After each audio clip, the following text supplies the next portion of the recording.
The Middle East is entering a moment it has not seen in decades. Iran is weaker. Its proxies are strained. Its reach is contested. And whenever a pillar of power cracks, something else rushes in to replace it. Today, that force is Saudi Arabia, and at the center of it stands Mohammed bin Salman. Not cautiously, not quietly, but with ambition that is reshaping alliances, reopening old rivalries, and unsettling even long-standing partners in Washington. For over 40 years, Iran and Saudi Arabia competed for influence across the Muslim world. Now, for the first time since 1979, the balance is shifting, and Riyadh is no longer content to simply react.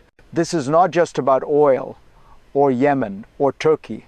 It is about whether Saudi Arabia still sees its future anchored to the United States, or whether it is building something more autonomous. If you want to understand where the region is heading, stay with me.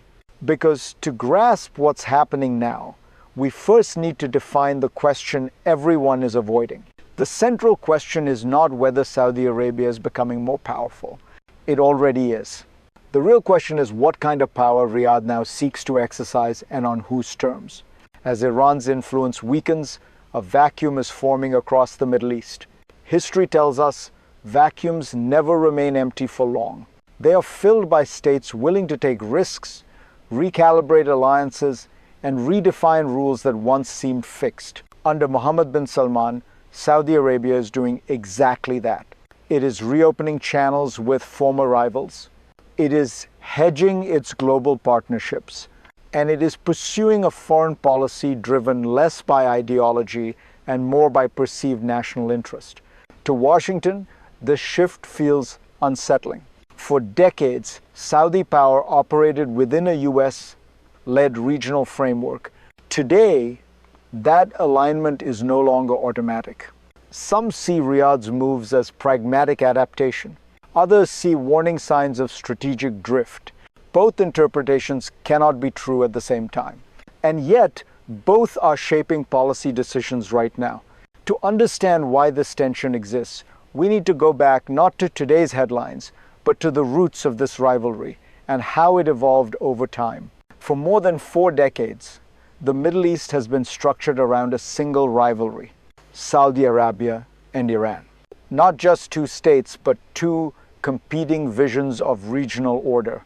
After Iran's 1979 revolution, Tehran positioned itself as a revolutionary force, exporting ideology through proxies and militias. Saudi Arabia responded differently.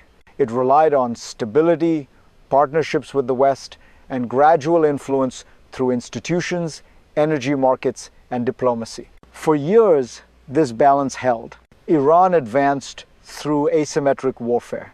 Saudi Arabia defended the status quo. But that model began to break down. Iran's regional expansion stretched its resources thin. Sanctions accumulated. Proxies became liabilities as much as assets. At the same time, Mohammed bin Salman rose to power with a worldview sharply different from his predecessors. He did not want Saudi Arabia to merely contain Iran. He wanted it to shape outcomes. That shift from reactive to proactive coincided with a moment when Iran could no longer dominate uncontested. And when old structures weaken, new strategies emerge. That is when the first real rupture began. The rupture became visible in Yemen. What began as a coalition effort to counter Iran's Houthi proxy slowly transformed into something far more revealing. Hundreds of drones and rockets crossed into Saudi territory. Oil facilities were hit, cities were targeted, and from Riyadh's perspective, Washington looked away. For years, Saudi leaders believed there was an implicit bargain. They absorbed the frontline risk. The United States provided strategic backing. That assumption collapsed when the Houthis' terror designation was removed. To Saudi policymakers, this was not a technical decision. It was a signal. Mohammed bin Salman drew a conclusion many leaders eventually face. If your primary partner hesitates, you prepare alternatives. This was not a dramatic break. No speeches, no declarations, just quiet recalculation, outreach to Russia, engagement with China, new conversations with Turkey, not as ideological alignment, but as leverage. If you think this was impulsive, pause here, because moments like this do not create new strategies. They expose strategies already forming, and what followed next revealed how deep this recalibration had become, not in diplomacy, but inside the machinery of power itself. What emerged was a shift most people miss because it happens beneath the headlines. Saudi Arabia stopped asking who is aligned with us and started asking who helps us achieve stability on our terms. This is the hidden mechanism driving Riyadh's behavior. Under Mohammed bin Salman, foreign policy is no longer anchored to ideology, blocs, or permanent enemies. It is transactional, flexible, and deliberately ambiguous. That is why Saudi Arabia can de-escalate with Iran while still opposing its proxies.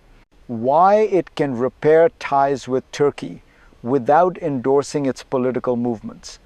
Why outreach to China and Russia functions less as realignment and more as strategic insurance. The objective is not to replace the United States. It is to ensure Saudi Arabia is never again exposed if Washington hesitates. This approach unnerves traditional partners because it removes predictability. But from Riyadh's perspective, predictability is a liability in a region defined by shocks. Power today is not about loyalty. It is about optionality.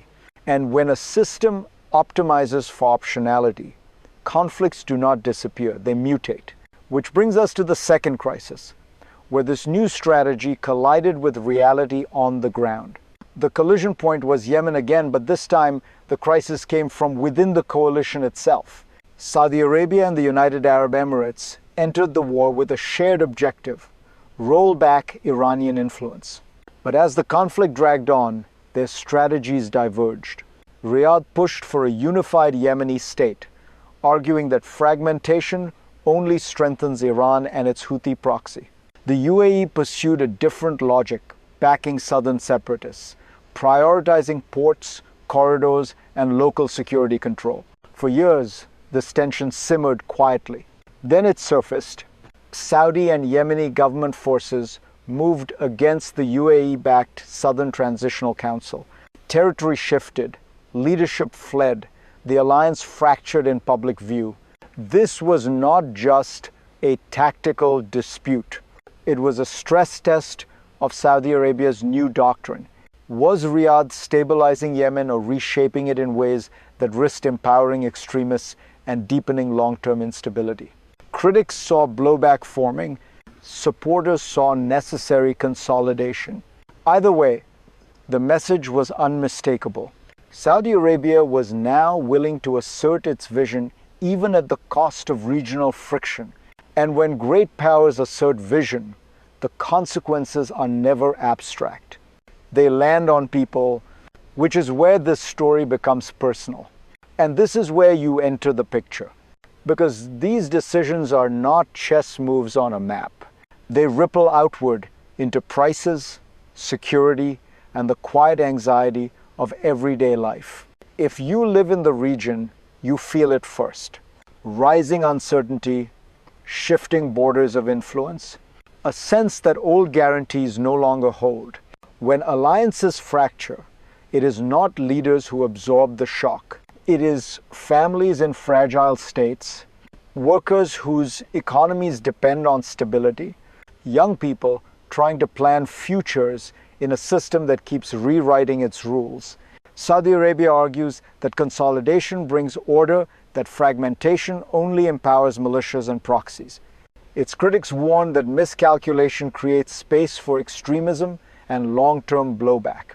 Both claims carry weight, and both carry risk. For you watching from afar or living within it, the question is not who is right in theory, it is who bears the cost if this recalibration fails. If this analysis helps you see the region more clearly, stay with me and share it with someone who needs context, not slogans. Because what happens next does not stop at Saudi borders. It spills outward.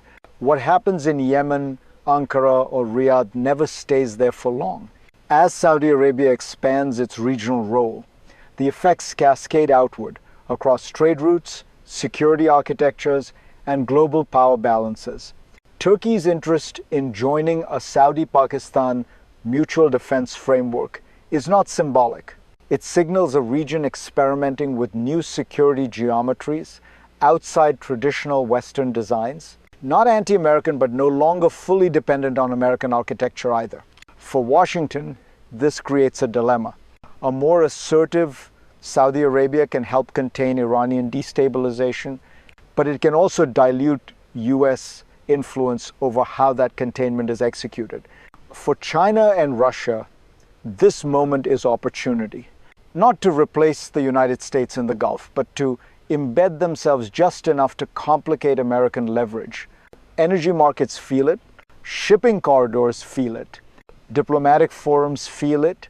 This is how global systems shift, not through sudden collapse, but through quiet diversification of power centers. The Middle East is no longer a single board game. It is becoming a network, and networks reward adaptability over dominance. The question now is not whether this transformation continues, but what shape it ultimately takes. To answer that, we have to look forward. The future now branches into three distinct paths, not predictions, but pressures shaping what comes next. The first is managed transition. Saudi Arabia succeeds in balancing autonomy with partnership. Iran remains constrained. Regional de-escalation holds. Power is shared, not shattered. Stability improves unevenly, imperfectly, but enough to sustain growth and reduce proxy warfare. The second is strategic drift. Saudi Arabia diversifies too far, too fast. Coordination weakens. Alliances become transactional and fragile. No single crisis explodes, but misalignment accumulates. Trust erodes quietly until responses lag when they are needed most. The third is blowback. Fragmentation deepens. Militias adapt faster than states. Short-term consolidation empowers forces that later turn inward.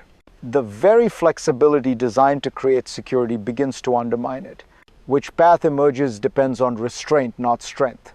On whether ambition is matched by institutional discipline, on whether partners adapt together or simply hedge against each other.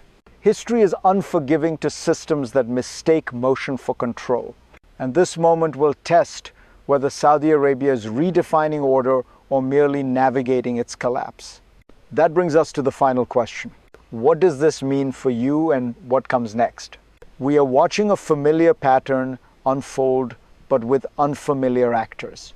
When a dominant force weakens, ambition rushes in. Iran's reach contracts. Saudi Arabia steps forward. And Mohammed bin Salman becomes the hinge on which the region turns. This is not a story of betrayal or realignment. It is a story of recalibration in a world where guarantees feel thinner and power feels more conditional. For the United States, the challenge is not losing Saudi Arabia. It is learning how to work with a partner that no longer sees dependence as safety. For Saudi Arabia, the risk is not ambition. It is overextension, confusing flexibility with immunity from consequences. And for you, the viewer, this matters because regions that lack clear rules export uncertainty outward through energy, migration, and conflict. The Middle East is not breaking away from the global order. It is testing how elastic that order really is. If you want to understand how power is being reshaped, not just here, but everywhere, follow this analysis and join the next conversation. Because the next phase of global politics will not be announced. It will unfold quietly, unevenly, and fast.